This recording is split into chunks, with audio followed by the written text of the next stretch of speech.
ఉంటారో వారు దేవునికి ప్రియులు అన్నది వాక్యం చెప్తున్నటువంటి సత్యం. సేవ సేవకుడు అనేటువంటిది ఎవరికి చెందినటువంటి మాట అని ఆలోచన చేస్తే విశ్వాసులు ఉన్నటువంటి ప్రతి ఒక్కరికి చెందినటువంటి మాటే. విశ్వాసులు ఉన్నటువంటి సర్వెంట్ అంటే మనం అందరం కూడా సేవకులము. సర్వసాధారణంగా సేవకుడు అనేటప్పటికీ లేదా సేవకులు అనేటప్పటికీ వాక్యం చెప్పేవారే మన మైండ్లోకి వస్తూ ఉంటారు, పలానా వాళ్ళు సేవకులని. కానీ ప్రభువునందు విశ్వాసం ఉంచినటువంటి ప్రతి ఒక్కరు కూడా దేవుని యొక్క సేవకులే. ఎందుకనంటే వారి వారి జ్ఞానాన్ని బట్టి, వారి వారి సామర్థ్యాన్ని బట్టి దేవుడు వారికి పని చేసేటువంటి ఆ భాగ్యాన్ని అనుగ్రహిస్తూ ఉంటాడు. మనం సంఘాన్ని పరిశీలన చేసినప్పుడు సంఘంలో అందరికీ ఒకే బాధ్యత ఉండదండి. ఎందుకంటే ఒక్కొక్కరికి ఒక్కొక్క రకమైనటువంటి జ్ఞానం ఉండొచ్చు. కాబట్టి దేవుడు ఒక్కొక్కరికి ఒక్కొక్క రకమైనటువంటి పని బాధ్యతను అప్పగిస్తూ ఉంటాడు. మనకెవరికి బాధ్యత లేదనుకున్నా లేదు. ఎందుకంటే అందరూ సేవకులమే, అందరూ దేవుని సేవ చేయడానికి దేవుని చేత ఏర్పరచబడినటువంటి వారమే. కాబట్టి వాక్యాన్ని బట్టి మనం ఆలోచన చేసుకున్నప్పుడు ప్రతి ఒక్కరికి కూడా సేవకుడు అనేటువంటి పిలుపు ప్రతి ఒక్కరికి కూడా ఇది వర్తించేటువంటి పిలుపే. మనం బాగా ఆలోచన చేసినప్పుడు హెబ్రీలకు పత్రిక రాసినటువంటి సందర్భంలో గ్రంథకర్త మాట్లాడుతూ అక్కడ పరిస్థితులన్నీ కూడా కొంచెం ప్రశాంతత కోల్పోయినవిగా ఉన్నాయన్నమాట.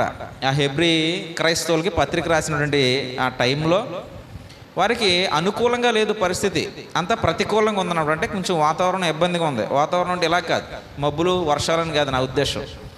వాళ్ళకి బాధలు, హింసలు ఇలాంటివి వస్తూ ఉన్నాయన్నమాట.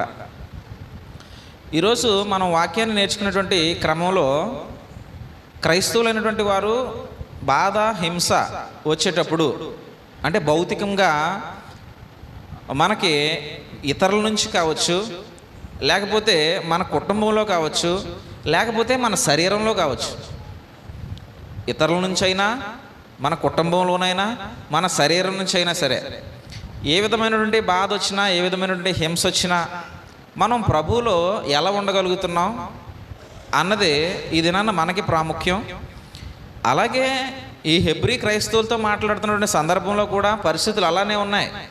అక్కడ రోమన్ చక్రవర్తులు ఈ క్రైస్తవ్యం మీద ఎంతో వారి యొక్క ఉక్కుపాదం అంటాం కదా, వారి బలాన్ని వారి మీద ప్రయోగిస్తున్నారన్నమాట.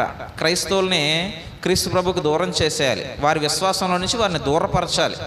ఇలాంటి ఉద్దేశంతో ఉన్నటువంటి సందర్భంలో చాలామంది ఏం చేశారంటే వారి విశ్వాసంలో నుంచి దిగజారిపోయారు అన్నమాట. కొంతమంది భయానికి లోనైపోయారు, కొంతమంది భయానికి లోనైపోయి వారి విశ్వాసంలో నుంచి దిగజారిపోయి ప్రభువుకి దూరం జరిగారనమాట. ఇలా ఉండటం మరి ఎంతవరకు సమంజసం? నువ్వు ప్రభువుని తెలుసుకున్న తర్వాత ముందుగానే నీ మైండ్కి ఏమి నేర్పుకోగలుగుతున్నావు ఒక విశ్వాసికి వచ్చినప్పుడు అన్నది ఇక్కడ ప్రాముఖ్యమండి. ఎందుకంటే మనం విశ్వాసులుగా ప్రభు దగ్గరికి వచ్చిన తర్వాత అప్పటికప్పుడు ఏదన్నా జరిగినప్పుడు అయ్యయ్యో దేవా సాయం చేయి అనేటువంటి మైండ్ కాకుండా, ఒకవేళ సంతోషం వచ్చినా బాధ వచ్చినా నేను ముందుగానే నా మనసుకి నేను నేర్పించుకున్నవాడిగా ఉండగలుగుతున్నానా లేనదే ఇక్కడ పాయింట్ అనమాట మనకి. ఒకవేళ బాధే వచ్చింది, బాధ వచ్చినప్పుడు ఆ బాధకి నిలబడగలిగేటువంటి సామర్థ్యాన్ని, నిలబడాలి అనేటువంటి ఆ సంకల్పాన్ని ముందు నా హృదయానికి నేను నేర్పించుకోగలుగుతున్నానా? నేను క్రైస్తవుడిగా నిలబడ్డాను కదా, ఒకవేళ బాధే రావచ్చేమో, ఇతరుల నుంచి నాకు ఏదైనా హింసలు ఎదురు కావచ్చేమో. ఓకే, హింసలు ఎదురైనప్పటికీ, బాధ ఎదురైనప్పటికీ నేను ప్రభువు కోసం నిలబడతాను అనేటువంటి ఆ పట్టుదలతో కూడినటువంటి విశ్వాసంతో ఎంతమంది మనం అడుగు వేసాం క్రీస్తు ప్రభులోకి. ఏదైనా వచ్చిందంటే నేను తొలగిపోయేలా ఉన్నానా? వచ్చినా పర్వాలేదు, నేను ప్రభు కోసం నిలబడతాను అనేటువంటి సంకల్పాన్ని మనం మన మనసుకు నేర్పించుకుని ఉన్నామా?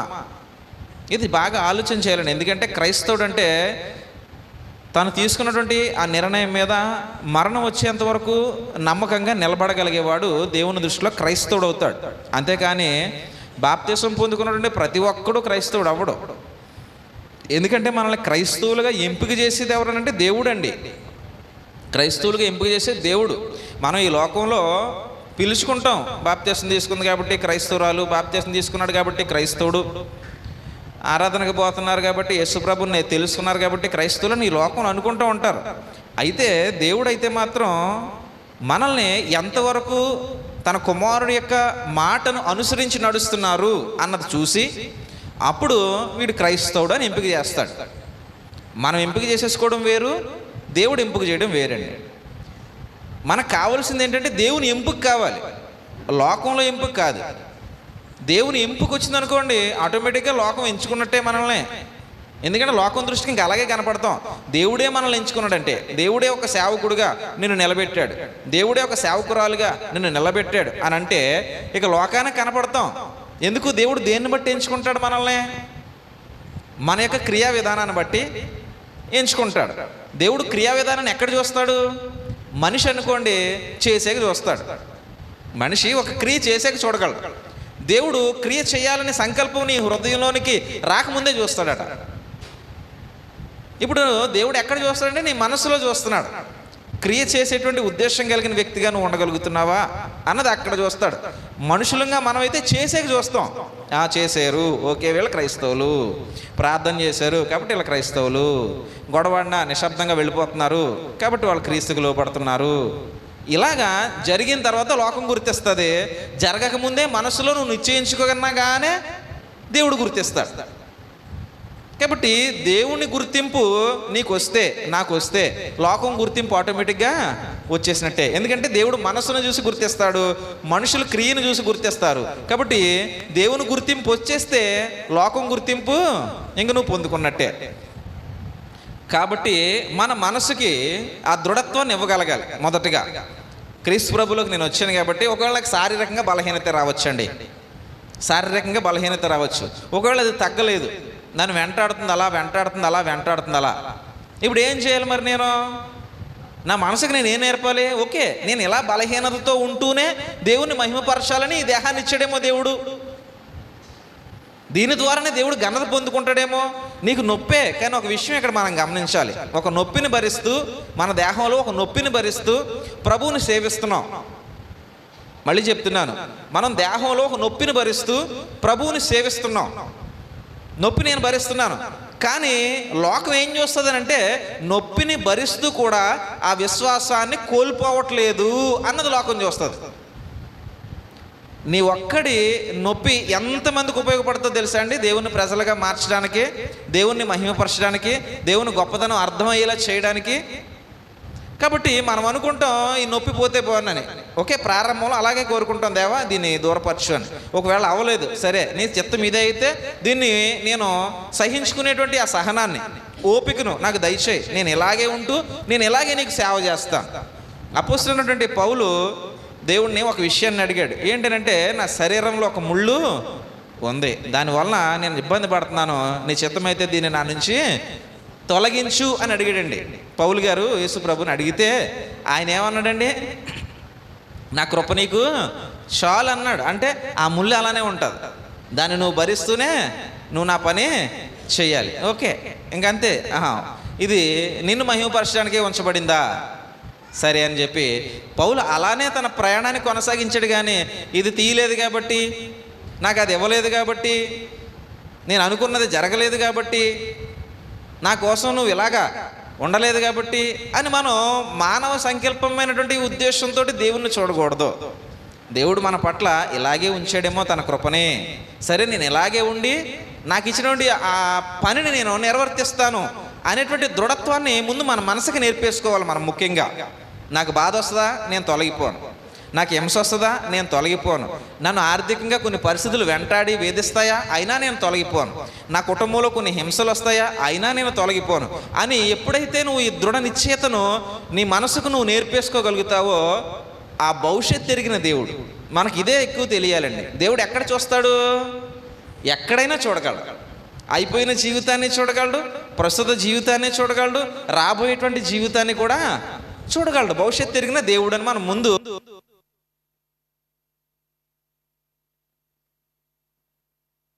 మనం నేర్పించకపోతే మనం తీసుకునేటువంటి కొన్ని నిర్ణయాలు మనల్ని బలహీనపరుస్తాయి. ఎందుకంటే నేను నిలబడలేను, ఒకవేళ ఇది దేవుడికి తెలుస్తుంది. నేను నిలబడలేననే ఉద్దేశం దేవుడికి తెలిస్తే ముందే మనల్ని నిలబడకుండా పక్కన నెట్టేస్తాడు. ఎందుకు చెప్పండి. నీకు ఉపయోగిందామని ఒక 100 రూపాయలు సిద్ధపరిచాను. నేను నీకు ఉపయోగిందామని 100 రూపాయలు సిద్ధపరిచాను. ఈరోజు 10 రూపాయలు ఇవ్వాలనుకున్నాను, రేపు 10 రూపాయలు ఇవ్వాలనుకున్నాను. ఇలా 10 రోజుల కోసం 10 పదులు ఇవ్వాలి అని ఒక 100 రూపాయలు ముందుగా నిర్ణయించుకున్నాను. ఇప్పుడు నీ భవిష్యత్తు నేను చూడగలుగుతున్నాను అనమాట. నువ్వేం చేస్తున్నావు అంటే 80 రూపాయల వరకు వాడి ఆ సాయంత్రం నన్ను వదిలి వెళ్ళిపోతున్నావు. ఇంకా 100 రూపాయలు నా దగ్గరే ఉన్నాయి. మీకు అర్థం అవ్వాలి. ఇది 100 రూపాయలు నా దగ్గర ఉన్నాయి, రోజుకి 10 రూపాయలు ఇవ్వాలి అని నేను డిసైడ్ అయ్యాను, నా దగ్గర పెట్టుకున్నాను. ఇప్పుడు ఈరోజు 10, రేపు 10, అలాగ రోజు 10 ఇవ్వాలనుకుంటున్నాను. నీ భవిష్యత్తులో ఒకసారి చూశాను అనమాట. నువ్వు రెడీగా ఉన్నావు తీసుకోవడానికి, నేను ఇవ్వడానికి సిద్ధంగానే ఉన్నాను. ఒకసారి నీ భవిష్యత్తు వైపు చూశాను నేను. నువ్వు 8 రూపాయలు అంటే 8 రోజులు 8 పదుల వరకు తీసుకున్నావు. ఆ సాయంత్రం నన్ను వదిలి ఎక్కడికో వెళ్ళిపోయావు. నేను ఎందుకు ఇస్తున్నాను? నేను నమ్మి నావాడు అని ఇస్తున్నాను. కానీ నువ్వేం చేస్తున్నావు అంటే భవిష్యత్తులో 8 రోజుల తర్వాత నువ్వు నా దగ్గర నుంచి వెళ్ళిపోవడానికి సిద్ధంగా ఉన్నావు. అంటే ఈ 10 రూపాయలు తీసుకుంటే పూర్తయిపోతుంది నీ లైఫ్. 10 రోజులతో నీ లైఫ్ అయిపోతుంది. ఆ 10 రోజులకి సరిపడదు నా దగ్గర పెట్టాను, నీకు ఇవ్వడానికి నేను సిద్ధంగా ఉన్నాను. సిద్ధంగా ఉన్నటువంటి నేను ముందు చూస్తాను అనమాట. 2వ రోజు ఏం చేస్తాడు, 3వ రోజు ఏం చేస్తాడు, 4వ రోజు ఏం చేస్తాడని చూసేటప్పటికి 8వ రోజు నేను 80 రూపాయలు చేత పట్టుకుని సైడ్ అయిపోతున్నాను. ఇంకొన్నది నాకు 2 రోజులే. కానీ నేను వాటిని గుర్తుపెట్టుకోవట్లేదు, నా జీవితం అయిపోతుందని అనుకోవట్లేదు. ఇలాంటి డబ్బులు ఎక్కడుంటే 10 వస్తుంది, ఇంకా దూరంగా వెళ్తే ఇంకెంత వస్తుందో అనుకున్నాను. ఎందుకే ఉన్నది 2 రోజులే. ఆ 2 రోజులకి కూడా సరిపడింది దేవుడు నా దగ్గర సిద్ధపరిచాడు. కానీ అది నేను ఎరగట్లేదు. ఈ 80 రూపాయలు తీసుకుని వెళ్ళిపోతే ఇంకా ఎక్కువ సంపాదించగలనేమో అనే ఆశ నాలోకి వచ్చిందనమాట. ఇప్పుడు దేవుడు 1వ రోజు నిలబడ్డాడు. ఆల్రెడీ 8 రోజులు చూశాడు. 8వ రోజు నువ్వేం చేస్తున్నావు? 8వ రోజు నువ్వేం చేస్తున్నావు? వెళ్ళిపోతున్నావు. స్టార్టింగ్ రోజే 8వ రోజుని చూసిన దేవుడు ఇప్పుడు ఏం చేస్తాడు చెప్పండి? ఈ 100 రూపాయలు ఇవ్వడానికి సిద్ధపడతాడా? ఫస్ట్ రోజు 10 రూపాయలు కూడా ఇవ్వడానికి సిద్ధపడడు. కారణం ఏంటంటే భవిష్యత్తు తిరిగిన దేవుడు నువ్వు త్వరలో ఏం చేయబోతున్నావు? మోసం చేయబోతున్నావు. త్వరలో ఏం చేయబోతున్నావు? లోకంలో కలిసిపోతున్నావు. త్వరలో ఏం చేస్తున్నావు? దేవునికి దూరం అయిపోతున్నావు. కాబట్టి ఇప్పటి నుంచి నిన్ను పోషించడం ఎందుక? ఎలాగూ పోయేవాడివే, ఇంక నిన్ను ఇప్పుడే వదిలిస్తే పోలా. కాబట్టి ఇది ఒకసారి ఆలోచించండి. కాబట్టి మనం క్రీస్తు ప్రభువుని తెలుసుకున్న తర్వాత జీవితం అంత నమ్మకాన్ని దేవుడికి ఇవ్వాలి. నా జీవిత చివరి దినం వరకు దేవుడికి నమ్మకాన్ని నేను ఇవ్వాలి. ఎందుకనంటే ఈరోజే దేవుడు నా చివరి దినాన్ని చూస్తాడు. చూడలేడా? ఈరోజే దేవుడు నా చివరి దినాన్ని చూస్తాడు. ఆ చివరి దినంలో కూడా నా నమ్మకాన్ని దేవుడికి నేను చూపించుకోగలుగుతున్నాను అనుకో, ఈ దినం నుంచి దేవుని పోషణ మొదలైపోద్దండి. ఇది అర్థమైతే మనం ధన్యులు. కాబట్టి భవిష్యత్తు చూడగలడు నా తండ్రి అని మనకి తెలిస్తే, మనకు అర్థమైతే, మనం నమ్మితే ఈ రోజు నుంచి నమ్మకాన్ని నా చివరి దినం వరకు దేవుడికి ఇవ్వాలి. నేను ఈ మధ్య దినాల్లో ఎక్కడైనా తప్పిదమ్మ చేస్తానా నాకు తెలియకపోయినా నా దేవుడు తెలుసు. ఎందుకంటే ఆయన మొత్తం నా జీవితాన్ని ముందుగానే చూస్తున్నాడు. కాబట్టి ఇలాగ మనం ప్రభువుని ఒక్కసారి అర్థం చేసుకుని ఆయన కోసం ప్రయాణం చేయడానికి సిద్ధపడితే, ఈరోజు నేను నమ్మకాన్ని ఇవ్వడానికి రెడీ అయితే, ఈరోజు నా జీవితాన్ని దేవుని కోసం నిలబడడానికి నేను రెడీ అయితే, నేను ఒకవేళ బాధ వచ్చినా నేను నిలబడతాను. తండ్రి భవిష్యత్తు చూస్తాడు. బాధ వచ్చినా నిలబడేటువంటి వ్యక్తే. ఇంక బాధ ఎందుకు నీకు? అప్పుడు బాధ ఎందుకు నీకనంటే నేను పరీక్షించడానికి. ఆ పరీక్షకు నువ్వు ఆల్రెడీ నిలబడేటువంటి సామర్థ్యాన్ని ముందే పొందుకొని ఉంటున్నావు. దేవుడు చూస్తున్నాడు. అయితే అయినా ఇవ్వచ్చు కొన్ని క్షణాల్లో. ఎందుకని? నిన్ను చూసి లోకం దేవుని గొప్పతనాన్ని తెలుసుకోవాలి. నీ జీవితంలో ఒక 50వ సంవత్సరంలో నీకు చాలా నొప్పి ఇచ్చాడు. ఆ నొప్పితో కూడా దేవుని నువ్వు మహిమపరుస్తున్నావు. ఆ సంవత్సరంలో దేవుడు నువ్వు దేవుణ్ణి మహిమపరుస్తుంటే లోకం నిన్ను చూస్తుంది. ఇన్ని రోజులు దేవుణ్ణి ఇంతలాగా ఆరాధన చేసుకుంటే ఈ వయసులో ఈ బాధ వచ్చింది చూడు అని ఫస్ట్ లోకం అనుకుంటుంది. కానీ నువ్వు ఒకే దేవుడికి ఇలాగే ఉండి మహిమపరచడం ఇష్టమైతే నేను ఇలాగే ఉండి దేవుని మహిమపరుస్తాను తప్ప దూరం కాను అని ఆ బాధలో కూడా నువ్వు ఆనందాన్ని పొందుకుంటున్నావు అనుకో, అప్పుడట లోకం చూసావా విశ్వాసం అంటే ఇది. ఎందుకనంటే ఈ జీవితం ఎలాగూ శాశ్వతం కాదు. ఈ బాధలో నుంచి బయటపడినా ఇల్లుండో ఆతలు ఇల్లుండో నేను ఎలాగూ పోతాను. అదేదో ఒకవేళ ఈ బాధ ఈరోజే పోతే ఏమో ఏ రోజు పోతానో తెలీదు, ఆ రోజు వరకు నమ్మకాన్ని మాత్రం నేను నా దేవునికి ఇవ్వాలి అనేటువంటి ఆ వ్యక్తిత్వం కలిగిన వారి గురించి మాట్లాడుతూ సంఘాన్ని ఆయన ఏమంటాడనంటే దేవునికి మనం ప్రీతికరమైనటువంటి వారుగా సేవ చేయాలి. అంటే బాధలో ఉన్నటువంటి సంఘంతో మాట్లాడుతూ మీరు దేవునికి ప్రీతికరమైన సేవ చేసేవారిగా ఉండండి. ఎందుకనంటే దేవునికి ప్రియులు మీరు. కొన్ని అర్థాలు మనం చూడొచ్చు దేవుని గ్రంథంలో, కొన్ని వాక్యాలు మనం చూసే ప్రయత్నం చేద్దాం. ఏంటంటే హెబ్రీలు రాసిన పత్రిక చివరి అధ్యాయం 12వ అధ్యాయానికి వస్తే అక్కడ ఒక చక్కని విషయాన్ని మాట్లాడుతూ, బావి ఫ్యాన్ ఆపండి కొంచెం, అవతల స్విచ్. 12వ అధ్యాయంలో 28, 29 వచనాలు మనకి కలిపి ఉన్నాయి. అవి చూడగలిగితే మనము నిశ్చలమైన రాజ్యమును పొంది దైవ కృప కలిగి ఉందుము, ఆ కృప కలిగి వినయ భయభక్తులతో దేవునికి ప్రీతికరమైన సేవ చేయుదుము అనడండి. నేను ప్రారంభంలో ఉన్నటువంటి అందువలన అనే పదాన్ని చదవలేదు. కారణం ఏంటంటే ఇప్పుడు వరకు చెప్పింది అంతా ఏంటనంటే అదే చెప్పాను. బాధలో ఉన్నాం, అయినా ప్రభు దగ్గరికి ఉన్నాం కాబట్టి ప్రభువుని నమ్మి ప్రభు కోసం నిలబడదాం. అప్పుడు నిశ్చలమైనటువంటి ఒక రాజ్యానికి మనం వెళ్ళబోతాం. అందువలన అది మ్యాటర్. ఇంకా అందుకే దాన్ని నేను చదవకుండా ఉన్నటువంటి విషయాన్ని చదువుకుంటూ వెళ్ళాను. అందువలన మనము నిశ్చలమైన రాజ్యము పొంది దైవ కృప కలిగి ఉందుము, ఆ కృప కలిగి వినయ భయభక్తులతో దేవునికి ప్రీతికరమైన సేవ చేయుదుము. ఇది దేవుడు కోరుకునేటువంటి ఒక కోరిక. దేవునికి మనం అందరం ఎవరు అని అంటే మొదట ఎవరమండి? దేవునికి మనం అందరం ఎవరు? ప్రియమైనటువంటి వారు. దేవునికి మనం అందరం ప్రియమైనటువంటి వారు. అందుకనే ఇక్కడ కోరుకుంటున్నాడు, ప్రియమైన వారు చేసే సేవ ఏంటి? ప్రీతికరమైన సేవ. రోమీలకు రాసిన పత్రిక 1వ అధ్యాయము 2వ వచనాన్ని మనం ఒకసారి పరిశీలన చేస్తే అక్కడ పౌలు గారి నోట దేవుడు పలికిస్తున్నాడు. రోమీలకు రాసిన పత్రిక 1వ అధ్యాయము 2వ వచనం దగ్గర మనం చూస్తే, దేవుని స్వార్థ నిమిత్తము ప్రత్యేకింపబడిన వాడనైన పౌలు రోమాలో ఉన్న దేవుని ప్రియులందరికీ ఏమన్నాడండి? దేవుని ప్రియులందరికీ అనగా పరిశుద్ధులుగా ఉండుటకు పిలవబడిన వారికి. అంటే ఎవరిని ఉద్దేశించింది? లోకంలో ఉన్న ప్రజలందరిని ఉద్దేశించా? బాప్తిసం పొందుకోని వారిని ఉద్దేశించా? మరి ఎవరిని ఉద్దేశించండి? ఇది బాప్తిసం పొందుకున్న వారిని ఉద్దేశించి. ఎవరైతే బాప్తిసం పొందుకున్నారో, ఎవరైతే సంఘానికి చేర్చబడ్డారో వారిని ఉద్దేశించే పత్రికలు రాయబడ్డాయి. వారిని ఉద్దేశించే ఈ మాట తెలియజేస్తున్నాడు. మనం అందరం ఎవరట? దేవుని ప్రియులు. దేవుని ప్రియులు అంటే ఏంటి? పరిశుద్ధులుగా ఉండుటకు పిలువబడ్డవారట. దేవుని ప్రియులు, పరిశుద్ధులు, పరిశుద్ధపరచబడిన వారు. ఇంకొక మాట కూడా మనల్ని ఉద్దేశించి దేవుడు ఏమంటున్నాడో చూద్దాం ఒకసారి. కొలస్సీలకు రాసినటువంటి పత్రిక ఈ ప్రారంభపు వచనాన్ని ఒకసారి చూసే ప్రయత్నం చేద్దాం. అక్కడ ఏమని రాశారనంటే, ప్రారంభ వచనాన్ని, కొలస్సీలకు రాసినటువంటి పత్రిక ప్రారంభ వచనాన్ని చూస్తే, కొలస్సీలో ఉన్న పరిశుద్ధులకు అనగా క్రీస్తునందు విశ్వాసులైన సహోదరులకు అనడండి. అంటే ఏర్పరచబడ్డటువంటి మనల్ని గూర్చి ఇంకొకటి ఏమన్నాడు అది కూడా చూద్దాం ఒకసారి. ఇవన్నీ మీరు నోట్ చేసుకోండి, చాలా మంచి విషయాలు. పేతురు పత్రికలో ఇది మనకు తెలిసిన విషయమే, అనేక సార్లు మనం దీన్ని చెప్పుకుంటూ ఉంటాం.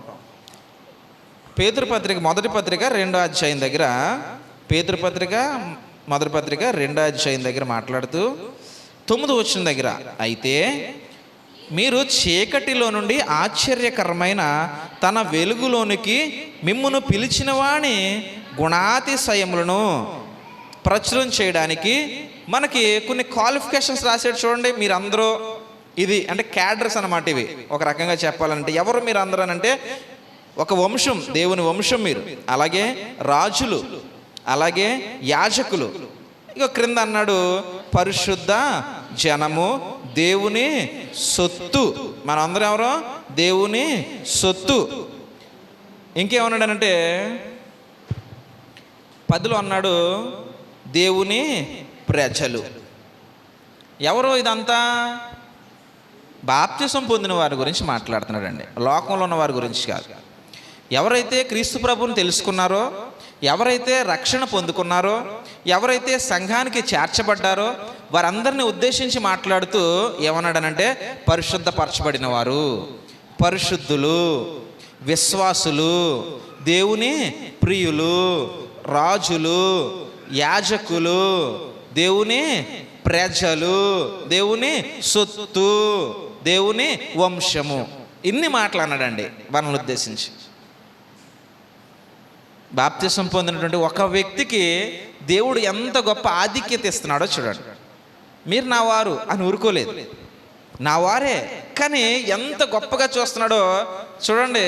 మన చిన్నపిల్లల్ని లాలనాడేటప్పుడు, బాగా చిన్నప్పుడు లాలనాడేటప్పుడు చాలా మాట్లాడటం. ముద్దొచ్చినప్పుడు ఇలా బొగ్గలు పట్టుకుని ఒక మాటని ఇలా అనం, ఇలా ఊపి ఒక 2 నిమిషాలన్నా సరే ఇలా అంట చాలా మాట్లాడతామండి. ఆ ముద్దు వచ్చినటువంటి విధానాన్ని బట్టి కొన్ని మంచి మాటలు ఆ ముద్దుని బట్టి మనం ఉపయోగిస్తూ ఉంటాం. ఇలా వెళ్ళిపోం అంటే ఎంతో మనం ఇష్టపడినప్పుడు అన్ని మాటలు అంటాం. అది ఇష్టం లేదనుకోండి చూడం. ఒకవేళ చిన్నపిల్ల కదా ఏమైనా అనుకుంటారేమో చూసిన వాళ్ళని ఇలాగే వెళ్ళిపోతుంటాం. అదే ముద్దు వచ్చినప్పుడు మీరు బాగా ఆలోచించండి, మన జీవితంలో జరిగేది ఇదంతా. మనం ముద్దు వచ్చినప్పుడు ఆ బొగ్గలు పట్టుకుని ఇలాగంటూ కొన్ని మాటలు అంటామండి, వెంటనే వదిలేము. ఇక్కడ దేవుడు మనల్ని తన పిల్లలుగా ఎంపిక చేసుకున్నాడు. లోకమంతా దేవుని చేత సృష్టించబడిందే, లోకంలో ఉన్నటువంటి మనుషులందరూ దేవుని సృష్టే. అయితే వారందరూ దేవునిలో నుంచి దారి తప్పిపోయారు. దారి తప్పిపోతే యేసు ప్రభు వచ్చి మళ్ళీ ఆయన ఏమన్నాడంటే నేను మార్గాన్ని అయి ఉన్నాను, ఎవరైతే నన్ను వెంబడిస్తారో వాళ్ళు మళ్ళీ దేవుని దారిలోనికి వచ్చినట్టు అన్నది ఒక క్లారిటీ ఇచ్చాడు ఆయన. కాబట్టి లోకంలో ఉన్న వాళ్ళందరూ దేవుని సృష్టి అయినప్పటికీ మళ్ళీ యేసు ప్రభువుని వెంబడించేవారు మాత్రమే దేవుని పిల్లలు. యేసు ప్రభువుని వెంబడించిన వారు ఎవరి పిల్లలు అనంటే సాతాను పిల్లలు. యేసు ప్రభు స్పష్టంగా చెప్పాడు కదా, అడుగో మీ తండ్రి అయినా అపవాది అన్నాడు. ఎవరిని ఉద్దేశించి అన్నాడు? దేవుణ్ణి వెంబడించని, దేవుని వాక్యానికి విలువివ్వని వ్యక్తులను ఉద్దేశించి అదిగో మీ తండ్రి అయినా అపవాది అన్నాడు. వాడు మొదటి నుండి అబద్ధికుడు, వాడి సంతానమే మీరు అన్నాడు. కానీ బాప్తిసం పొందిన వారిని ఉద్దేశించి, సంఘానికి చేర్చబడిన వారిని ఉద్దేశించి ఆయన మంచి పదాలు ఉపయోగించాడు. పరిశుద్ధపరచబడిన వారు, పరిశుద్ధులు, విశ్వాసులు, దేవుని ప్రియులు, రాజులు, యాజకులు, దేవుని సొత్తు, దేవుని వంశము, ఏర్పరచబడినటువంటి ప్రజలు. ఇలాగా గొప్ప గొప్ప మాటలు ఉపయోగించాడు. అయితే దేవునికి మరి ఎంత మనం ప్రీతికరమైనటువంటి వ్యక్తులుగా కనపడుతున్నప్పుడు దానికి తగినటువంటి ఆ ప్రీతికరమైనటువంటి సేవ మనం ఇవ్వగలుగుతున్నామా అన్నదే ఇక్కడ మనం ఆలోచించాల్సిన విషయం. ఏంటి ప్రీతికరమైనటువంటి సేవ ఇవ్వడం? ఏం చేయాలి? ప్రీతికరమైనటువంటి సేవ ఇవ్వడం అంటే ఏంటండి? ఏం చేయాలి? పని చేయడం అని అన్నాడు. ఒక సర్వెంట్ అంటే అప్పగించినటువంటి బాధ్యతను నిర్వర్తించడం, తన్ను తాను ప్రూవ్ చేసుకోవడం, తన్ను తాను నిరూపించుకోవడం, తన పనిలో తాను నిరూపించుకోవడం. నువ్వు ఎదురుగా టీచర్ కనపడుతుంది, స్కూల్లోకి వెళ్ళినప్పుడు వాళ్ళకి ఇచ్చిన బాధ్యత ఏం చేయాలి? వాళ్ళకి ఏ పని ఇస్తే దాన్ని టీచింగ్ చేయడమా, లేదు ఆఫీస్ వర్క్ చేయడమా, లేదు ఇంకొకటా? నీకు ఏ బాధ్యత అప్పగించాడు నీ యజమానుడు, దాన్ని నువ్వేం చేయాలి? ప్రూవ్ చేసుకోవాలి. అప్పుడు దేవుని దృష్టిలో లేకపోతే ఆ యజమానుడి దృష్టిలో మంచి వర్కర్గా లేదా మంచి ఏమంటారు ఎంప్లాయీగా కనిపిస్తారు.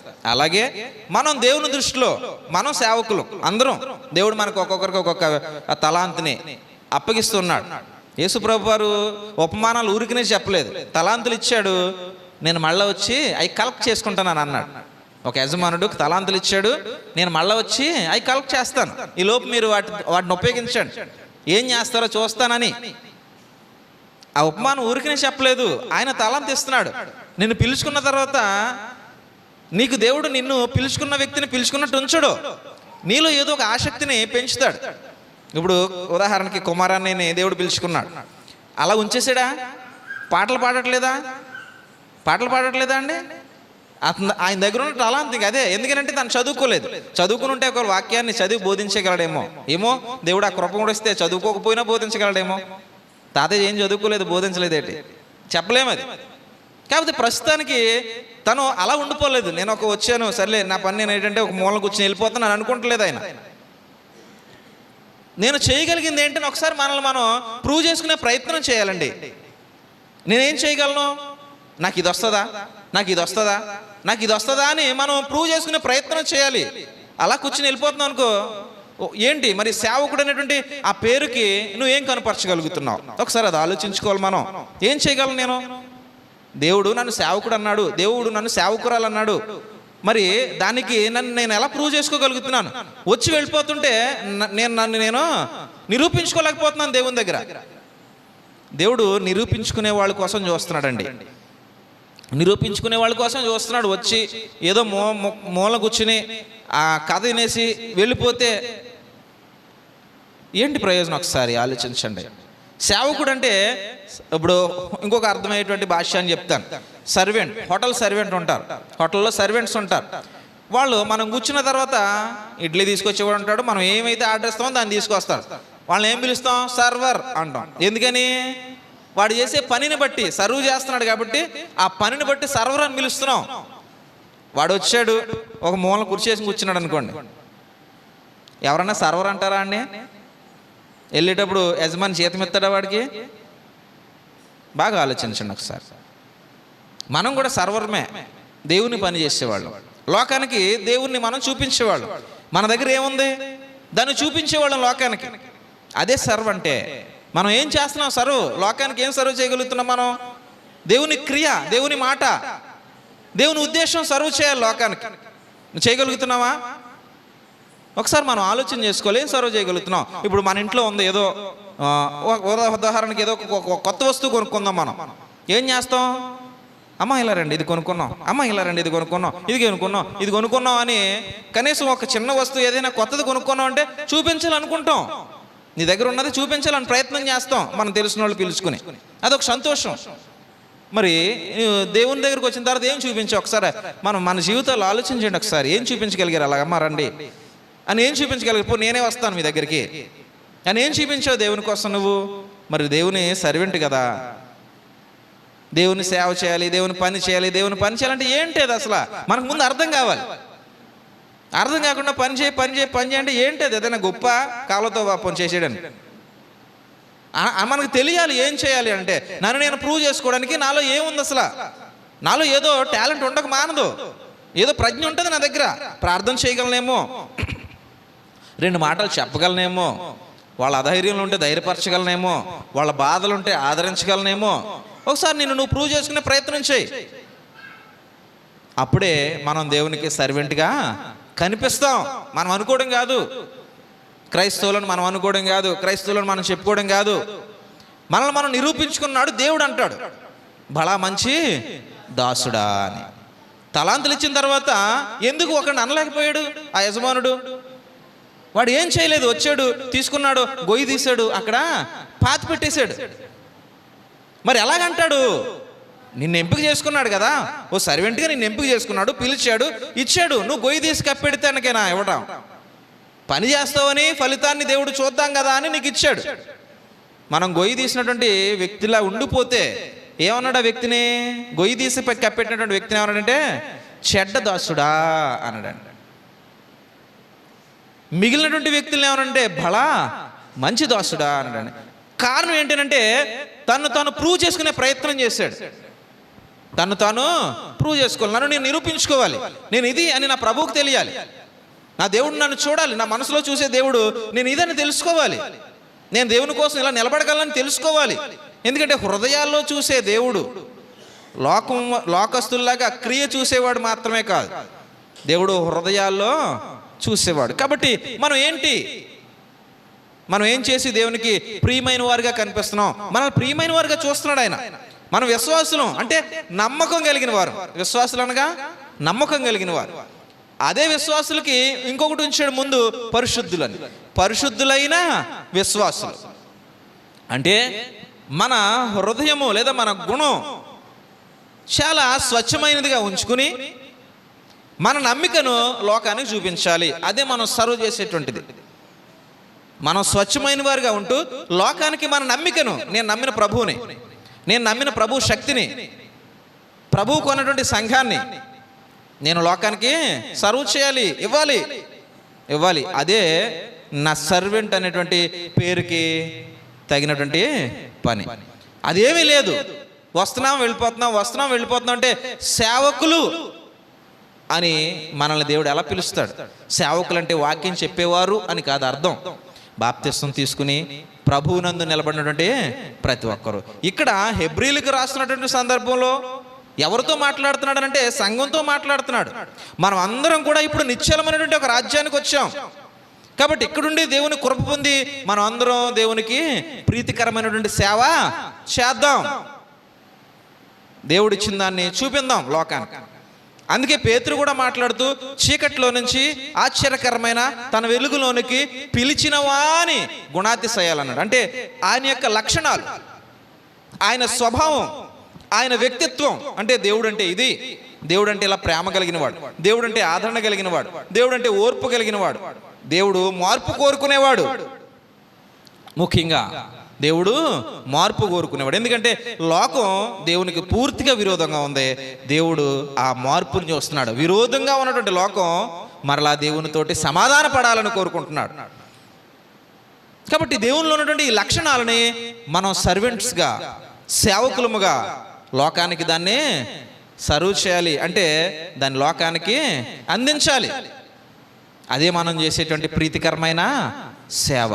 కాబట్టి ముందు మనల్ని పరీక్షించుకుని తర్వాత మనలో ఉన్నటువంటి దేవుణ్ణి లోకానికి పరిచయం చేయాలి. అప్పుడు మనం ప్రీతికరమైన వారిగా కనిపిస్తామండి.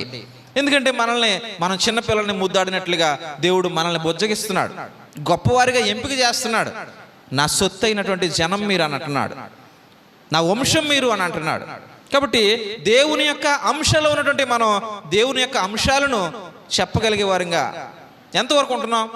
అంశాలంటే ఎంతంత మీ అంత మేము చెప్పలేము అనుకోవచ్చు. అవును, నేను ఇంకొకరు చెప్పినంత చెప్పలేకపోవచ్చు, కానీ నాకు వచ్చినంతట్లో నేను చెప్తున్నానే. ఎవరో ఉంటారు పెద్దలు ఇంకా నాకన్నా ఎక్కువ తెలిసిన వాళ్ళు ఉండొచ్చేమో, కానీ నేను అంత చెప్పలేను. కానీ నాకు వచ్చినంతట్లో నేను చెబుతున్నానే. మరి అలాగే ఒకవేళ నాకన్నా తక్కువ ఉండుంటే చెప్పడంలో కాదు, పాటలు పాడడంలో ఉన్నా నాకంటే గొప్పగా పాడతారు, మరి నాకు రాదు పాడడం. ప్రార్థన చేయడంలో ఉంది, నాకంటే గొప్పగా చేస్తారు ప్రార్థన, నాకు రాదు అంతలా.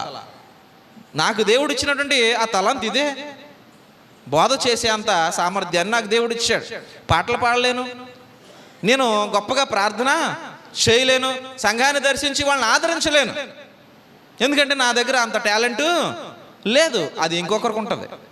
అన్నీ ఒకరికి ఉండాలని దేవుడు కూడా చెప్పలేదు. ఒక్కొక్కరికి ఒక్కొక్క పనిని అప్పగించాడు.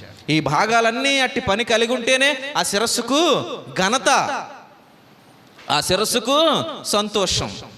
కాబట్టి నాకు ఇచ్చిన పనిని నేను ఎంతవరకు చేస్తున్నానని మనం ఆలోచించి నాలో ఉన్నటువంటి ప్రభువుని నేను ఎంతవరకు సర్వ్ చేయగలుగుతున్నాను. ఏ రూపంగానైనా, బోధ రూపంగానా, పాట రూపంగానా, ప్రార్థనా రూపంగానా, ఆదరించే మాటల ద్వారానా, ధైర్యం చెప్పే మాటల ద్వారానా, ప్రోత్సహించే మాటల ద్వారానా, ప్రభు దగ్గరికి నడిపించేటువంటి మాటల ద్వారానా, ఎన్నున్నాయండి మనం చెయ్యాలి. కానీ ఎన్నున్నాయండి ప్రభు కోసం మనం చేయడానికి. ఇన్నిట్లో మనం ఒక్కటైనా కలిగి ఉండగలుగుతున్నామా? ఒకసారి ఆలోచన చేసుకుందాం. మనం అందరం కూడా దేవునికి ప్రీతికరమైనటువంటి సేవ చేయడానికి పిలువబడిన వారు. దేవుడు అలా నిలబడినటువంటి వ్యక్తులను చాలా ఘనంగా ఎంచుతున్నాడండి తన వాక్యం ద్వారా మనం ఆలోచన చేస్తే. ఎందుకంటే ఇదంతా కూడా చాలా గొప్పది అని తిమోతితో మాట్లాడుతున్నటువంటి సందర్భంలో పౌలు గారు తిమోతికి రాసినటువంటి సందర్భంలో మనందరిని ఉద్దేశించి ఆయన అక్కడ అన్నటువంటి మాట ఒకసారి చూడగలిగితేనండి, తిమోతికి రాసినటువంటి మొదటి పత్రిక 3వ అధ్యాయము, తిమోతికి రాసినటువంటి మొదటి పత్రిక 3వ అధ్యాయము 14వ వచనం దగ్గర నుంచి మనం చూస్తే ఇది అక్షరార్థము ఆత్మీయార్థము రెండింటిని మనం ఒకసారి ఆలోచన చేద్దాం. శీఘ్రముగా మీ వద్దకు వత్తునని నిరీక్షించుచున్నాను అన్నాడండి. ఏంటండి? శీఘ్రముగా మీ వద్దకు వత్తునని. ఇది అక్షరార్థంగా చూస్తే ఓకే, పౌలు మీ దగ్గరికి వస్తానని అంటున్నాడు. ఇందులో అక్షరార్థం ఏంటంటే పౌలు మీ దగ్గరికి అంటే త్వరలో తిమోతి ఉన్నటువంటి ఆ ఎఫెసు ప్రాంతానికి వస్తాను శీఘ్రంగా ఏదో ఒక రోజు చూసుకుని అని అంటున్నాడు. ఆత్మీయ అర్థాన్ని మనం ఆలోచన చేస్తే త్వరలో మన దగ్గరికి ప్రభువు రాబోతున్నాడు. ఖచ్చితంగా రాబోతున్నాడు. ఇప్పుడు ఆలోచించే, అయినను నేను ఆలస్యం చేసినాడలా, ఒకవేళ ప్రభు రాకడ ఆలస్యమైతే, కొందరు ప్రార్థన చేసేటప్పుడు ఈ పదాన్ని ఉపయోగిస్తాం, ప్రభువా నీ రాకడ ఆలస్యమైతే మరలా మేము ఏ దినం కలుసుకోవాలో నీ చిత్తమని ప్రార్థించేటప్పుడు జ్ఞాపకం చేసుకుంటుంటారు. ఎందుకంటే ప్రభు రాకడ ఎప్పుడో తెలియదు, అది రాత్రే కావచ్చు, లేదా ఈ ఆరాధన జరుగుతున్నప్పుడే కావచ్చు. అందుకే ప్రార్థన చేస్తున్నప్పుడు మనకి తెలియనటువంటి రాకడను ఉద్దేశించి మనం మాట్లాడుతూ ఒకవేళ నీ రాకడ ఆలస్యమైతే అని ఉపయోగిస్తాం పదం. అవును, ఇక్కడ ఆయన అంటున్నాడు, అయినను నేను ఆలస్యము చేసిన ఎడల దేవుని మందిరములో అనగా జీవము గల దేవుని సంఘములో జనులు ఎలాగూ ప్రవర్తింపవలనో అది నీకు తెలియవలనని ఈ సంగతులు నీకు వ్రాయిచున్నాను. ఆ సంఘము సత్యమునకు స్తంభమును ఆధారమునే ఉన్నది అనడండి. అంటే ముఖ్యంగా వాస్తవికమైనటువంటి విషయాన్ని ప్రపంచానికి ఎలుగెత్తి చూపేటువంటి వ్యక్తులు ఎవరో మనమే. వాస్తవికమైనటువంటి విషయం ఏంటి? లోకం శాశ్వతం కాదు, మరో లోకం ఉంది, అదే శాశ్వతమైనటువంటి నిశ్చలమైనటువంటి నిజమైనటువంటి లోకం. దానికోసం ప్రయాసపడేవాడు లోకం కోసం వెంపర్లాడడు, బ్రతకడానికి అవసరతను చూసుకుంటాడు, బ్రతుకునిచ్చినటువంటి దేవుని వైపు ప్రయాణం చేస్తాడు. ఎందుకంటే నేను ఇక్కడ బ్రతకాలి కాబట్టి పని చేసుకోవాలి, ఈ పనిలో నా దేవుని మహిమపరచాలనేటువంటి మాట ఏనాడు నేను మర్చిపోకూడదు. అది విశ్వాసికి తగినటువంటి జీవితం. అలాగ మనం దేవునికి కనుపరుచుకోగలిగితే, నన్ను నేను నిరూపించుకోగలిగితే నేను సర్వ్ చేసిన వాడిని అవుతాను, అంటే నేను అప్పగించినటువంటి పనిని ఇచ్చిన వాడిని అవుతాను. మనం ఎంతమంది ఉండగలుగుతున్నామో ఒకసారి ఆలోచన చేసుకుందామండి. క్రైస్తవులమే, క్రీస్తుకు నచ్చే క్రైస్తవులమా, లోకం పిలిచే క్రైస్తవులమా? క్రీస్తుకు నచ్చే క్రైస్తవులం అయితే ఆయన ఒక మంచి విషయాన్ని చెప్పుకుంటూ వస్తారు. మనం ఒకసారి సమయాన్ని బట్టి ప్రకటన గ్రంథంలోకి వెళ్ళి ఒక్క విషయాన్ని చూద్దామండి. అక్కడ కొన్ని విషయాలు రాసుకుంటూ వచ్చారు ప్రభు. అయితే నేను అన్నీ వివరించడానికి నాకు ఇప్పుడు సమయం సరిపోకపోవచ్చు. ఒకసారి ఒక వచనాన్ని చూసి అప్పుడు మిగిలినటువంటి అంశాలు చెప్తాను మీకు. ప్రకటన గ్రంథము 3వ అధ్యాయంలో 5వ వచనాన్ని మాట్లాడుతూ ఇక్కడ యోహాను గారి ద్వారా చెప్తున్నటువంటి విషయం ఏంటి అని అంటే, జయించువాడు, ఇది డైరెక్ట్గా యోహాను గారితో మాట్లాడుతున్నటువంటి మాట. యోహాను గారికి వినబడుతుంది ఈ మాట, అది రాసుకుంటున్నాడు ఆయన. ఈరోజు మనం దాన్ని చదువుతున్నాం. జయించువాడు అలాగూ తెల్లని వస్త్రములు ధరించుకొనును, జీవ గ్రంథములో నుండి అతని పేరు ఎంత మాత్రమును తుడుపు పెట్టక నా తండ్రి ఎదుట ఆయన దూతల ఎదుటను అతని పేరు ఒప్పుకుందును అన్నాడండి. ఎవరు ఈ మాట చెప్తుంది అంటే ప్రభు అయినటువంటి యేసుక్రీస్తు. ఎవరి గురించి ఈ సాక్ష్యం ఇస్తున్నాడు అని అంటే, తెల్లని వస్త్రములు ధరించుకుని అర్హత కలిగిన వారు. అంటే తెల్ల బట్టలు కట్టుకోవడం అని కాదు దీని ఉద్దేశం. ఆత్మ శుద్ధి, హృదయ శుద్ధి గలవారు ధన్యులు, వారు దేవుని చూస్తారు. అంటే నీ హృదయం శుద్ధిగా ఉంటే నువ్వు తెల్లని వస్త్రం ధరించుకున్నటువంటి వ్యక్తి అవుతావు. బట్టలు వేసుకోవడం కాదు, బట్టలు వేసుకోవడం కాదు. కోడ్ కొంతమంది ఉపయోగిస్తుంటారు, వైట్ డ్రెస్ కోడ్, అది వాళ్ళ ఇష్టం. వైట్ డ్రెస్ వేసుకోవాలనుకున్నారు వేసుకోండి, కానీ దానికన్నా ప్రాముఖ్యం ఏంటంటే హృదయం తెల్లగా దేవునికి కనిపించాలి. అది వేసుకోవడం తప్పు అని కాదు, అది వాళ్ళు పెట్టుకున్నటువంటి ఒక విధానం మంచిదే, అయితే అది ఆజ్ఞ కాదు, కానీ అది విధానం వాళ్ళు పెట్టుకున్నారు. అలాంటి తెల్లని వస్త్రం ధరించుకునే ప్రతి వారు హృదయం కూడా తెల్లగానే ఉండాలి. వస్త్రాలు కాదు ఉండాల్సింది, హృదయం ఇక్కడ దేవుడు చెప్తున్నది. ఇక్కడ ఆయన మాట్లాడుతున్నాడు, అలాంటి తెల్లని హృదయం లాంటి వ్యక్తులు ఎక్కడుంటారనంటే జీవ గ్రంథమందు వారి పేరుంటది, అది అంత మాత్రమును తుడుపు పెట్టబడదు. నా తండ్రి ఎదుట ఆయన దూతల ఎదుట నేను ఒప్పుకుంటాను. ఇదే యేసు ప్రభు లైవ్లో అనగా శరీరాన్ని ధరించుకుని భూమి మీద ఉండే సందర్భంలో ఆయన మత్తయి సువార్త 10వ అధ్యాయం దగ్గర 32వ వాక్యంలో మనం చూడగలిగితే, ఆయన సువార్త కాలంలో అంటే ఆయన జీవిత కాలంలో ఆ మంచి మాటలు వివరించేటువంటి సమయంలో మత్తయి సువార్త 10వ అధ్యాయము 32లో అంటున్నాడు, మనుష్యుల ఎదుట నన్ను ఒప్పుకుని వాడెవడో పరలోకమందున్న నా తండ్రి ఎదుట నేనును వానిని ఒప్పుకుందును అన్నాడండి. ఏం ఒప్పుకోగలుగుతున్నావు? మనుషుల ఎదుట యేసు ప్రభు దేవుడే అని మాత్రమేనా? నీ క్రియల ద్వారా ఆ దైవత్వాన్ని చూపించగలుగుతున్నావు. యేసుప్రభు దేవుడే అని చెప్పిన నోరు, మరి ఆ యేసుప్రభు చెప్పిన మాట ప్రకారంగా నీ జీవితం కూడా ఉండాలి. ప్రభు కోసం నిలబడాలి, ప్రభు కోసం శ్రమపడాలి, ప్రభు ఇచ్చినటువంటి బాధ్యతను మనం నిర్వర్తించాలి. ఇందులోనూ నాకు ఉంటుంది శక్తి, ఏమీ లేకుండా నేను ఉండను, ఏమీ లేకుండా ఉండనండి, ఏమీ లేకుండా ఉండను. ఏమీ చేయలేని కొంతమంది తల్లులు మాట్లాడలేరు అంటే చూడండి, మానసికమైనటువంటి వైకల్యాన్ని కలిగిన వాళ్ళు ఉంటారు. మానసికమైనటువంటి వైకల్యం అని అంటే ఆటోమేటిక్గా అది శరీరం మీద కూడా ప్రభావం చూపుతుందండి. మానసికమైనటువంటి వైకల్యం శరీరం మీద కూడా ప్రభావం చూపుతుంది. అలాంటి తల్లులు కొంతమంది ఉంటారండి. వాళ్ళు దేవుని తెలుసుకున్నప్పుడు వాళ్ళు చేయలేంది వాళ్ళ పిల్లలు చేయాలని ప్రయత్నం చేస్తుంటారు. వాళ్ళు చేయలేంది వాళ్ళ పిల్లలు చేయాలి అని చెప్పి ఏదో ఒక రకంగా కొన్ని ప్రదేశాల్లో చూస్తుంటామండి. ఆ పిల్లల్ని సిద్ధపరిచేసి వాళ్ళు రాలేరు, ఎవరో సాయం పడితేనే కానీ రాలేరు, కానీ పిల్లలు వెళ్ళిపోవాలి అనేటువంటి ఒక అది నిశ్చయత వాళ్ళ హృదయానికి చేసుకుంటూ ఉంటారు. ఆ మానసికమైనటువంటి వైకల్యం కలిగిన వాళ్ళకన్నా మనకి దేవుడు అన్ని సదుపాయాలు ఇచ్చాడు, మన శరీరాన్ని సౌష్ఠంగా ఉంచాడు, మన మనస్సును భద్రంగా ఉంచాడు, దానికి ఏ విధమైనటువంటి డోకా లేదు. మరి మనం ఎలాగా దేవుని కోసం కట్టబడగలుగుతున్నాం? ఒకసారి ఆలోచన చేయాలండి. మనం దేవుని కోసం కట్టబడకపోతే ఈ జీవితం వృధా అయిపోద్ది కదండి. ఈ జీవితం ఏమైనా శాశ్వతం ఉండేదా? అలా వయసు అయిపోతూ ఉంటుందండి, కళ్ళు ముందు అలా వయసు అయిపోతూ ఉంటుంది. ఇక్కడ ఉండం కదండి మన పెద్దవారు, మన ముందున్నటువంటి తరాలు వచ్చేటప్పటికి ఆటోమేటిక్గా వాళ్ళు మాయమైపోతారు. ఆ ప్లేస్లోకి మనం వెళ్ళిపోతాం, మళ్ళీ మనం మాయమైపోతాం.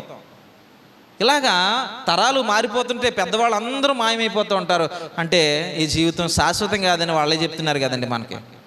మరి శాశ్వతం కానప్పుడు శాశ్వతుడైనటువంటి దేవుని కోసం ఎందుకు మనం అర్థం చేసుకోలేకపోతున్నాం అండి?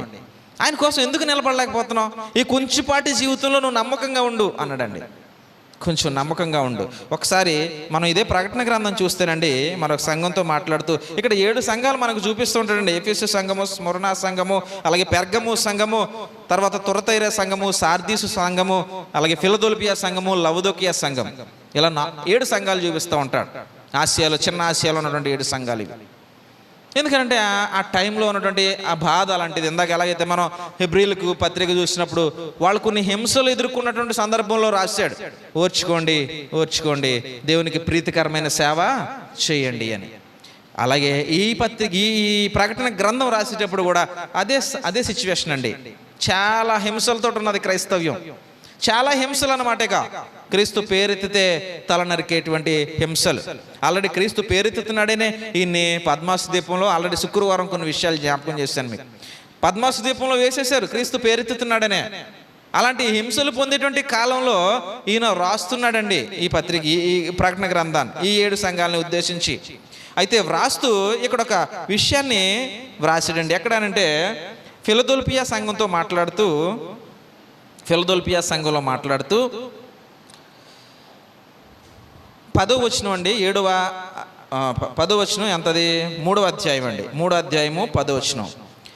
నీవు నా ఓర్పు విషయమైన వాక్యమును గైకొంటివి గనుక భూనివాసులను శోధించుటకు లోకమందంతటి మీదకి రాబోవు శోధన కాలంలో నేను నిన్ను కాపాడుదును అంటాడు. ఓర్చుకుని నువ్వు ప్రభు కోసం నిలబడితే నిన్ను కాపాడేవాడిని నేను అంటున్నాడండి. అలాగే ఈ ఫిలదెల్ఫియాతో మాట్లాడినట్టే స్ముర్నా సంఘంతో కూడా ఆయన మాట్లాడండి. స్ముర్నా సంఘంతో మాట్లాడుతూ అక్కడ అంటే ఇది 2వ అధ్యాయం అండి, 2వ అధ్యాయంలో 9వ వచనం నేను మధ్య భాగంలో చదువుతున్నానండి, అంటే చివరికి వచ్చేసాను. 9వ వచనంలో చివరిలో చదువుతున్నాను నేను. నీవు పొందబోవు శ్రమలకు భయపడకము, ఇదిగో మీరు శోధింపబడినట్లు అపవాది మీలో కొందరిని చెరలో వేయబోచున్నాడు. 10 దినములు శ్రమ కలుగును, మరణం వరకు నమ్మకంగా ఉండుము, నేను నీకు జీవకిరీటము ఇచ్చేదను అని సంఘములతో ఆత్మ చెప్పుచున్న మాట చెవు గలవాడు వినుగాక. జయించువాడు 2వ మరణం వలన ఏ హాని చెందడు అన్నాడండి. ఇక్కడ మనం ఆలోచన చేయాలి. మరణం వరకు నమ్మకంగా ఉండు అన్నాడు, 2వ మరణం అని కూడా చెప్తున్నాడండి. అంటే నీ శరీర సంబంధమైనటువంటి మరణం వచ్చేంత వరకు నువ్వు నమ్మకంగా ఉంటే, శ్రమ వచ్చిందని నమ్మకాన్ని కోల్పోవద్దు, బాధ వచ్చిందని నమ్మకాన్ని కోల్పోవద్దు. ఏదో ఆర్థికంగా కొన్ని విపత్తులు మీద పడ్డాయని ప్రభు మీద నీ నమ్మకాన్ని కోల్పోతే నిన్ను మొదట్లో పెట్టి పిలిచాడే ప్రభువునందు ప్రియులు అంటే ఏంటి? విశ్వాసులు అని, అంటే నమ్మకమైన వారు అని. విశ్వాసులు అంటే అర్థం ఏంటండి? నమ్మకమైన వారు అని. శ్రమ వచ్చిందని ఆ నమ్మకాన్ని నువ్వు కోల్పోవద్దు, బాధ వచ్చిందని నమ్మకాన్ని కోల్పోవద్దు. ఎందుకంటే మనుషులుగా కొన్ని శ్రమలు కానీ బాధలు కానీ ఆర్థికంగా కొన్ని పరిస్థితులు ఇబ్బందికరంగా ఉంటూ ఉంటాయి మనకి. అలాంటి పరిస్థితులను నువ్వు దృష్టించి దానికన్నా బలమైనటువంటి దేవుణ్ణి మర్చిపోవద్దు అని చెప్తున్నాడండి. ఎందుకంటే నీకు వచ్చే సమస్య, నీకు వచ్చే బాధ, నీకు వచ్చే ఆర్థికపరమైనటువంటి ఇబ్బంది ఏదైనా సరే వాటన్నిటికన్నా కూడా ప్రభువు గొప్పవాడు, పైనున్నవాడు, వాటన్నిటినీ తీర్చగల సమర్థుడు అని మనం గురిపెట్టి ప్రభు వైపు చూడాలి విశ్వాసులనంటే. అందుకే అదే శోధనలో ఉన్నటువంటి హెబ్రీలతో మాట్లాడితే ఏమన్నాడండి? 12 అధ్యాయం ప్రారంభపు సారాంశంలో అంటాడు, విశ్వాసమునకు కర్తయు దాన్ని కొనసాగించేవాడైన యేసు వైపు చూస్తూ ఈ పందెంలో నువ్వు ఓపికతో పరిగెత్తు అన్నాడండి. అంటే యేసు వైపు చూడు. శ్రమ వచ్చినా, బాధ వచ్చినా, వ్యాధి వచ్చినా, శోధన వచ్చినా, ఏదైనా నీ మీద వచ్చి నిన్ను బాధ పెడుతున్నప్పుడు నువ్వు చూడాల్సింది ఎవరి వైపు అంటే నిన్ను ముందుకు నడిపించగల సామర్థ్యం గల యేసు వైపు చూడు. ఆయన నిన్ను ఇక్కడ పుట్టించాడు, సమస్తము ఆయన మూలంగానే కలిగింది, ఆ సమస్తంలో నేనున్నాను, నీవున్నావు. కాబట్టి నీవైనా నేనైనా బాధ వచ్చినప్పుడు, వేదన వచ్చినప్పుడు చూడాల్సింది ఎవరి వైపు అంటే మొదటగా చూడాల్సింది యేసు వైపు అండి, యేసు వైపు. యేసు ప్రభు వారు ఒక సందర్భంలో ఒక అధికారి కుమార్తె చనిపోయింది. మనం యేసు ప్రభు యొక్క జీవిత యాత్రను చూసినప్పుడు ఒక అధికారి కుమార్తె చనిపోయినప్పుడు అక్కడికి ఆయన ఆహ్వానించినప్పుడు యేసు ప్రభు కంటే ముందు చాలామంది ఉన్నారు అక్కడ. యేసు ప్రభు కంటే ముందు ఆ పరిసరాల్లో ఉన్న వాళ్ళందరూ చాలామంది వచ్చేసారండి. అప్పుడు యేసు ప్రభు వచ్చి ఏమన్నాడంటే స్థలమియ్యుడి అనడండి. యేసు ప్రభు కోరుకుంది ఏంటంటే ముందు నేను నిలబడడానికి కొంచెం చోటు ఇవ్వి నీ దగ్గర అని అడిగాడండి. ఆ స్థలం ఇచ్చినందుకు ఏం జరిగిందనంటే ఆ యొక్క అధిపతి కుమార్తె బ్రతికింది. యేసుప్రభు ఏం అడుగుతున్నాడు మనల్ని అంటే స్థలం ఇవ్వు, ముందు నీ మనసులో స్థలం ఇవ్వు, నీ ఇంట్లో స్థలం ఇవ్వు, నీ పనుల్లో స్థలం ఇవ్వు, నీ ఆలోచనలో స్థలం ఇవ్వు, అంటే నన్ను నిలబెట్టుకో ముందు, మొదట కొంచెం స్థలం ఇవ్వు అని అడిగాడండి యేసుప్రభు ద్వారా మనం అవి జరగాలి ఇవి జరగాలని ఆశపడేటువంటి వాళ్ళం ముందు ఆయనకి స్థలం ఇవ్వగలుగుతున్నామా అని ప్రశ్న వేసుకోవాలి మన జీవితాల్లో. ముందు ఆయనకి స్థలం ఇవ్వగలిగితే అన్నీ జరుగుతాయి. మనం ఆయనకి స్థలం ఇవ్వకపోతే ఏం జరుగుతాయి? ఆయనే లేడు, ఇక కార్యం ఎలా జరుగుతుంది? ఆయనే లేడు, కార్యం ఎలా జరుగుతుంది? ఒకసారి ఆలోచించండి. కార్యం జరగాలంటే ముందు మన గృహంలో ఆయనకి స్థలం ఉండాలి. ఆయన నిలబడడానికి ఆయనకి స్థలం ఉన్నప్పుడే మనకి అక్కడ కార్యం జరుగుతుంది. స్థలం లేకుండా కార్యం అడిగితే ఎలా జరుగుతుంది? ఒకసారి ఆలోచించండి దయచేసి. మన పేరు జీవగ్రంథంలో ఉండాలి. ఆ పేరు కొట్టిపడకుండా ముద్ర వేయబడినట్లుగా బలంగా ఉండాలి. ఎప్పుడు ఉంటుందనంటే తెల్లని మనస్సు కలిగినటువంటి మనుష్యులుగా మనం ఉన్నప్పుడు అటండి.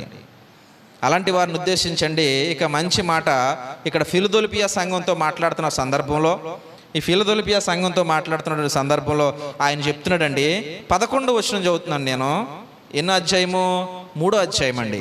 3వ అధ్యాయం ప్రకటన గ్రంథం 3వ అధ్యాయం 11వ వచనం చదువుతున్నాను. నేను త్వరగా వచ్చున్నాను, ఎవడైనను నీ కిరీటమును అపహరింపకుండానట్లు నీకు కలిగిన దానిని గట్టిగా పట్టుకొను. ఏంటి? ప్రభువు నేను వస్తున్నాను, త్వరలో రాబోతున్నాను, వచ్చేస్తున్నాను. వచ్చే లోపుగా నువ్వు విశ్వాసిగా బ్రతుకుతున్నావే, పరిశుద్ధుడిగా బ్రతుకుతున్నావే, నా ప్రజగా బ్రతుకుతున్నావే, ఈ పేరును దొంగతనం చేసేవాడు ఎవడైనా ఉంటాడు లోకంలో. నీలో విశ్వాసాన్ని దొంగిలించేవాడు ఉంటాడు, నీలో క్రైస్తవ్యాన్ని తీసుకుపోయేవాడు ఉంటాడు, నీలో పరిశుద్ధతను పట్టుకుపోయేవాడు ఉంటాడు. ఉండరా? ఖచ్చితంగా ఉంటారు. మన ఇంట్లోనే ఉండొచ్చేమో, చెప్పలేం. నేను వచ్చేలోపు ఆ అపహరణ నీ దగ్గర జరగకుండా జాగ్రత్త పడు. మనం అన్నీ వదిలేసుకుని పడుకున్నాం అనుకోండి, ఏమవుతుంది? ఈ మధ్యన చిన్న కత్తి కూడా లోపల దాచుకోవాల్సి వస్తుందండి. పరిస్థితి అలాగుంది మన పేటలో. మరి భయం వేస్తుంది, పోతే ఏం చేయలేము, తర్వాత కొట్టినా రాదని, అంతే కదండి. కానీ ముందు మనం జాగ్రత్త పడకపోతే మా మిషన్ తలకాయలు అన్నీ లోపలెడుతున్నారు మా నాన్నగారు, తప్పదు. మరి వెళ్ళిపోతే ఏమైపోతుంది? వాళ్ళు తిరిగిపోయి అనుకో, తేడాలు వచ్చేస్తే తర్వాత ఇంక మనం ఏం చేయలేవు. కాబట్టి ముందుగానే జాగ్రత్త పడితే ఆ బాధ ఉండకుండా ఉంటుంది. కాబట్టి సరే, ఏమంటున్నాడంటే మనలో ఉన్నటువంటి విశ్వాసాన్ని కానీ, మనలో ఉన్నటువంటి పరిశుద్ధతను కానీ, ఎందుకంటే దేవుడు చాలా పేర్లు పెట్టాడు. మనం 9 పేర్లు చూసాం. మొదట చూసామా అండి? చూసాం కదా. పరిశుద్ధులు, పరిశుద్ధపరచబడిన వారు, పరిశుద్ధులు, దేవునికి ప్రియులు, విశ్వాసులు, అలాగే పేతురు గారు చెప్పాడు సొత్తు అయినటువంటి ప్రజలు, రాజులు, యాజకులు, ఏర్పరచబడిన జనం, అలాగే వంశం. ఇన్ని అన్నాడండి, 9 అన్నాడండి. ఇది ఎవరైనా పట్టుకుపోయేవారు ఉన్నారు లోకంలో. నీ నుంచి నా నుంచి పట్టుకుపోరా, నేను వస్తాను త్వరలో. ఈ పేర్లు అలా ఉండాలి నీ దగ్గర. అలా ఉండడం అంటే ఏంటి? ఆ పరిశుద్ధతను కనుపరచాలి. నువ్వు నా ప్రజ అనేటువంటి గుర్తింపు లోకానికి తెలియాలి నీ ద్వారా. ఎందుకంటే నువ్వు సర్వెంట్వి. నాకు నేను ఇచ్చినటువంటి ఇది సర్వ్ చేయాలి నువ్వు లోకానికి. నువ్వు ప్రూవ్ చేసుకో, నువ్వు నిరూపించుకో. నేను ఇదని నిరూపించుకుంటూ నమ్మకంగా ఉండు. ఇందాక చదివేశాం కదా మనం, అది నమ్మకంగా మరణం వరకు నమ్మకంగా ఉండు. నేను నీకేమిస్తాను? జీవ కిరీటాన్ని ఇస్తాను. మరణం వరకు నమ్మకంగా ఉండు. ఈ దొంగతనం జరిగేటువంటి ప్రమాదం ఉంది లోకంలో. పేతురు గారు చెప్పాడు, గర్జించు సింహం వలె ఎవరిని మృంగుదునా అని అపవాది వెతుకుచ్చు. ఇదే దొంగతనం జరుగుతుంది, ఏదో రోజు మన దగ్గరకు వస్తుంది.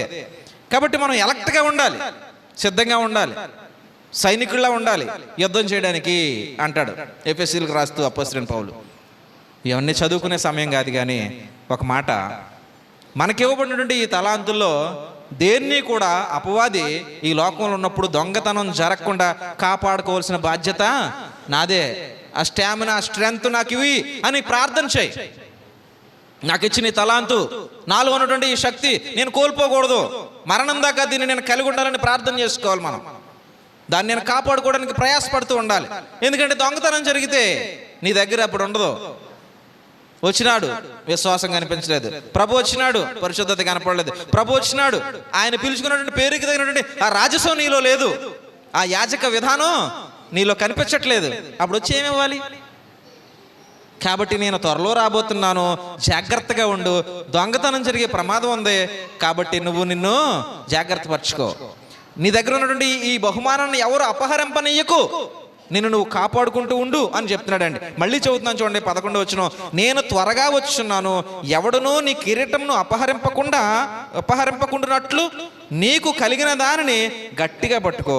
12వ వచనం చెప్తున్నాడు, జయించు వానిని నా దేవుని ఆలయంలో ఒక స్తంభముగా చేయుదును, అందులో నుండి వాడి ఇక మీదట ఎన్నటికి వెలుపలకి పోడు అన్నాడండి. ఒక స్తంభంగా మార్చేస్తాను నిన్ను. పిల్లర్, నీ పైన ఎంతమందో నిలబడగలరు. ఇక కొంత బరువుని మోసేటువంటి వ్యక్తిగా, అంత బలమైనటువంటి పర్సన్గా నిన్ను మార్చేస్తాను. ఎందుకంటే నేను మొదట్లోనే చెప్పాను, భవిష్యత్తు వస్తాడని. నమ్మకంగా వీడు చివరిదాకా ఉంటాడంటే ఇక్కడే నిన్ను గనుడిగా మార్చొచ్చేమో దేవుడు. ఎందుకంటే నీ నమ్మకత్వం 10 మందికి ఉపయోగపడుతుంది. ముందు వీడిని అభివృద్ధి చేయాలనుకుంటాడు దేవుడు. ఒకసారి ఆలోచించండి. మనం అభివృద్ధి అవ్వలేకపోతున్నాం అంటే కారణం భవిష్యత్తు చూస్తున్నాడు దేవుడు. దాన్ని నువ్వు ఎలా చూపించగలుగుతున్నావు ఒకసారి ఆలోచించు. దేవుడు ఈరోజు చూడట్లేదు, ఈరోజు పని చూడట్లేదు. 100 రోజుల తర్వాత నువ్వు ఎలాగుంటావో చూస్తున్నాడు. 5 సంవత్సరాల తర్వాత నువ్వు ఎలాగుంటావో చూస్తున్నాడు. అక్కడ కూడా నువ్వు నమ్మకత్వాన్ని చూపించే వ్యక్తిగా ఉంటే ఇక్కడే దేవుడు నిన్ను అభివృద్ధి చేయడం ప్రారంభిస్తాడు. ఎందుకంటే నీ అభివృద్ధి నలుగురికి ఉపయోగపడుతుంది. ఎందుకంటే నువ్వు దేవుని కోసం నిలబడతావు. నీ నుంచి దేవుడు ప్రచురం చేయబడతాడు. నీలో దేవుడిచ్చినటువంటి రాజసం కనపడుతుంది లోకానికి. కాబట్టి మనం గుర్తించాలండి, దేవునికి మనం ఇచ్చేటువంటి ప్రీతికరమైన సేవ ఇదే. ఇలాంటి ప్రీతికరమైన సేవ చేసేవారుగా మనం ఉంటే, మన నమ్మకత్వాన్ని మనం కాపాడుకుంటే, మనకిచ్చిన తలాంతు లోకంలో అపవాది దొంగతనం చేయకుండా మనం జాగ్రత్తగా ఉంటే, మనం మార్చబడబోతున్నాం బలమైనటువంటి స్తంభములుగా. నమ్మకత్వం ఉన్నవాడే బలమైన స్తంభంగా మార్చబడతాడట. అందుకే ఆయన అన్నాడు ఏమని, జయించు వారిని నా దేవుని ఆలయంలో ఒక స్తంభముగా చేయుదును, అందులో నుండి వాడిక మీదట ఎన్నటికి వెలుపలకి పోడు. మరియు నా దేవుడు పేరును పరలోకంలో నా దేవుని యొద్ద నుండి దిగి వచ్చుచున్న నూతనమైన యెరూషలేమును, నా దేవుని పట్టణపు పేరును, నా క్రొత్త పేరును వాని మీద వ్రాసెదను అన్నాడు. దేవుని యొక్క అంశాన్ని ఎన్నో చెప్పాడే, అవన్నీ నిలబెట్టుకుంటే అప్పుడు స్టాంప్ వేస్తాడట నీకు, వీడు నావాడు అని. స్వాస్థ్యం నీది, తరిగిపోని స్వాస్థ్యం నీది అని నీకు స్టాంప్ వేస్తాడట దేవుడు. నమ్మకత్వాన్ని కాపాడుకోవాలి. అపహరణ జరగకుండా అంటే ముందు నాలో ఏముంది నేను గుర్తించాలి. ఆ గుర్తించిన దాన్ని సర్వ్ చేయాలి, నిరూపణ చేసుకోవాలి. దేవుని ఎదుట నన్ను నేను నిరూపించుకోవాలి. చెప్పగలుగుతున్నానా, ప్రార్థించగలుగుతున్నానా? ఒకసారి ఆలోచించండి అందరూ కూడా. ఎందుకంటే మీలో చాలా మంది దగ్గర ఉన్న టాలెంట్ నా దగ్గర ఉండదు. నేను ఇదొకటే చేయగలను, మీరు ఎన్నో చేయగలరేమో ఒకసారి పరిశీలన చేసుకోండి. అలా ఉండిపోవద్దు దయచేసి. ఒక్క నాణ్యం ఇచ్చినాడు ఎందుకులే అని కప్పెట్టేశాడు భూమిలో. దాసుడు వచ్చిన తర్వాత ఈ ఒక్క నాణ్యం కనీసం సావుకారి దగ్గర పెడితే వడ్డీ అన్న ఇచ్చిన కదా అన్నాడు. అంటే ముందు దాన్ని ఇంప్రూవ్ చేయాలి అని అడుగుతున్నాడు అంతే యజమానుడు. నీకు ఇచ్చిన దాన్ని నువ్వేం చేయాలి? వృద్ధి చేయాలి. ఎంత ఇస్తే దాన్ని ఎంత చేయి. వృద్ధి చేయకపోతే నీకేముండదు. అప్పుడు ఏం చేశాడు? ఆ తలంతా కూడా తీసుకుని ఎక్కువ వృద్ధి చేసిన వాడికి ఇచ్చేసాడండి. వీడిని చెడ్డ దోషుడా పోరా అగ్గిలోకి అన్నాడు, మంచి దోషుడా నాతో రా అన్నాడండి. కాబట్టి మనం వృద్ధి చేయగలుగుతున్నాం. ముందు నాలో ఏముంది దాన్ని వృద్ధి చేయాలి. ఎంత ఉన్నదాన్ని అంత వృద్ధి చేయి, దేవుడు నీకు మరికంతా ఇస్తాడు. మనం ఉన్నదేంటో ముందు గుర్తించట్లేదు, నన్ను నేను నిరూపించుకునే ప్రయత్నం చేయట్లేదు. నేను క్రైస్తవుడుగా, క్రైస్తవురాలుగా దేవుని చేత ఎంపిక చేయబడేటువంటి ఆ క్రియ నేను ఏది చేయగలుగుతున్నాను? ముందు నన్ను నేను ప్రూవ్ చేసుకోవాలి దేవుడి ముందు. ఆ ప్రూవ్ చేసుకోవడమే కృప కలిగి దేవుని సమక్షంలో ప్రీతికరమైన సేవ చేయటం. అలాగ మనం ప్రీతికరమైన దేవునికి సేవ చేసేవారిగా ఉండాలండి. ఇక్కడ 7 సంఘాల గురించి రాశాడు. అందులో 2 సంఘాలు, స్మరణ సంఘము, ఫిలదెల్ఫియా సంఘమే దేవుని దగ్గర ప్రీతికరమైనటువంటి సేవ చేసేవాళ్ళుగా ఉన్నారండి. మిగిలినటువంటి 5 సంఘాలు ఉన్నాయి, వాటిలో కొన్ని లోపాలు ఉన్నాయి. దేవుని చిత్తమైతే తర్వాత వాటిని మనం నేర్చుకుందాం.